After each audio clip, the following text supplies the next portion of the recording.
साहेब नेमकं काय पत्र आपण देवेंद्रजींना दिलेलं आहे? काय सांगाल? नाही, असं आहे की मला काही दिवसापूर्वी कळलं, मी मिऱ्याचा रहिवासी आहे, भूमिपुत्र आहे. आमचे जिल्हाध्यक्ष राजेश सावंत हे सुद्धा मिऱ्याचे भूमिपुत्र आहेत. आमच्या गावातील कार्यकर्त्यांनी काही भूसंपाच्या नोटिसा MIDCकडून आल्यात अशी माहिती दिली आणि त्यामुळे नंतर मला असं कळलं की काहीतरी महाराष्ट्र औद्योगिक विकास मंडळाच्या मार्फत म्हणजे उद्योग मंत्री आदरणीय उदय सामंत यांच्या माध्यमातून काहीतरी मिऱ्याचा फार मोठा विकास होणार आहे. पण तुम्ही त्या ठिकाणी सांगू इच्छितो की भारतीय इस्पियाची कंपनी आमची देशोधडीला गेली, त्याचं भंगार विकलं गेलं, 4000 कामगार देशोधडीला गेले. तो कारखाना उभा राहण्याकरता आपण प्रयत्न केले नाहीत आणि आज जर काही बंदर विकास किंवा काय पर्यटन विकास करत असेल त्याच्याकरता आम्ही ग्रामस्थ समर्थ आहोत.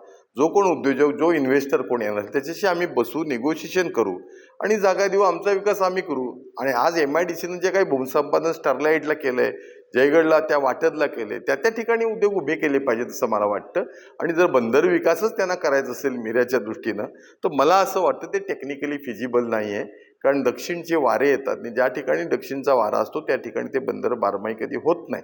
आणि म्हणून भगवती बंदर ज्या ठिकाणी करायचं आपण त्यावेळेला म्हटलं 1970 सालामध्ये, तेव्हा सुद्धा 2500 मीटरची ब्रेक वॉटर वॉल, त्यातली 1200 मीटर झाली. आज त्या ठिकाणी नर्मदा सिमेंटची किंवा आता LNTची क्लिंकर जेट्टी त्या ठिकाणी आहे. ते बंदर विकसित खरं होऊ शकतं कारण मूळ नियोजनामध्ये मिरकरवाडा बंदर नव्हतं. मूळ नियोजन भगवती बंदरच होतं आणि नंतर मग त्याच्या शेजारी मिरकरवाडा बंदर आलं. पण हा जरी भाग सोडला, आपल्या रत्नागिरीचा विकास झाला पाहिजे, औद्योगिक झाला पाहिजे, तरुणांना रोजगार मिळाला ही आमची भूमिका आहे. मोदी सरकारचा हा अजेंडा आहे किंवा एकनाथ शिंदे साहेबांचा अजेंडा आहे, देवेंद्रजीचा अजेंडा आहे. त्यामुळे आमचा काही विरोध नाही. पण ह्यातला हेतू उदय सामंत साहेबांचा काही चांगला आहे असं मला वाटत नाही. कारण त्या गावातला आम्ही आहे, 2019ला आम्ही मतदान त्यांना केलंय. त्यामुळं सहयोगी पक्ष, मित्र पक्ष, सरकार म्हणून एकत्र बसून हे सगळं करण्यापूर्वी चर्चा करणं मला वाटतं हे नीट योग्य ठरलं असं मला वाटतं. आणि त्यामुळं हे असे काही प्रयत्न त्यांनी करायचं मला वाटत नाही. म्हणून देवेंद्रजी आमचे नेते पत्र लिहिलंय की साहेब या संदर्भात आमची बैठक लावा, आम्हाला नेमकं काय ते समजून सांगा आणि विकास जर करायचा असेल त्याच्याकरता आम्ही प्रोएक्टिव्हली प्रयत्नच करतोय. अशा संदर्भातलं मी देवेंद्रजींना पत्र दिलेलं आहे. या मिरा गावामध्ये पर्यटनावर आधारित प्रकल्प असतील असं पालकमंत्री उदय सामंत यांनी म्हटलंय. पण परंतु या प्रकल्पाला मिऱ्यावासियांचा विरोध असणार आहे? नाही, मुद्दा असा आहे की जेव्हा जेव्हा उदय सामंत लोकप्रिय आमदार म्हणून 4 वेळा झाले, त्या रिफायनरीला विरोध, नंतर समर्थन, असे सगळे वेळ त्या ठिकाणी वाटदला विरोध, मग वाटदला समर्थन. त्यामुळे ह्यांचे हेतू किती शुद्ध आहेत याच्याबद्दल मी शासंक आहे. मी स्पष्टपणानं बोलतोय. आणि आज सरकार महायुतीचं आहे. लोक मला गावातले विचारत आहेत की अरे भाजपचं सरकार असताना हे परस्पर नोटिसा कशा येतात?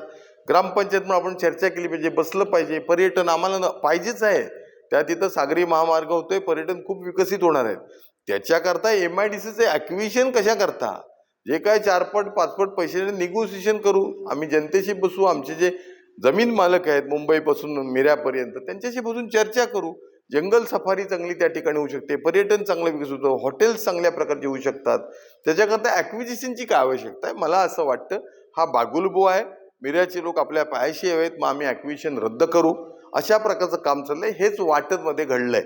वाटदमध्ये सुद्धा ॲक्विजिशन करायचं जर होतं, नोटिसा गेल्या होत्या, तर अजूनपर्यंत का थांबला? 2 वर्षात हे उद्योगमंत्री आहेत. आणि त्यामुळं मला असं वाटतं की या संदर्भात काही नाही काहीतरी गडबड आहे. आणि म्हणून आमच्या नेत्यांना, मी भारतीय जनता पार्टीचा आहे त्यामुळे आमच्या नेत्यांकडे आम्ही आमचा न्याय मागणार, ही माझी भूमिका आहे. देश विदेशातील प्रत्येक घडामोडींचे लाईव्ह अपडेट मिळवण्यासाठी आता साम टीव्हीच्या सर्व सोशल मीडिया प्लॅटफॉर्मला लाईक, फॉलो आणि सबस्क्राईब करा. तसंच सर्व नोटिफिकेशनसाठी बेल आयकॉन प्रेस करायला विसरू नका.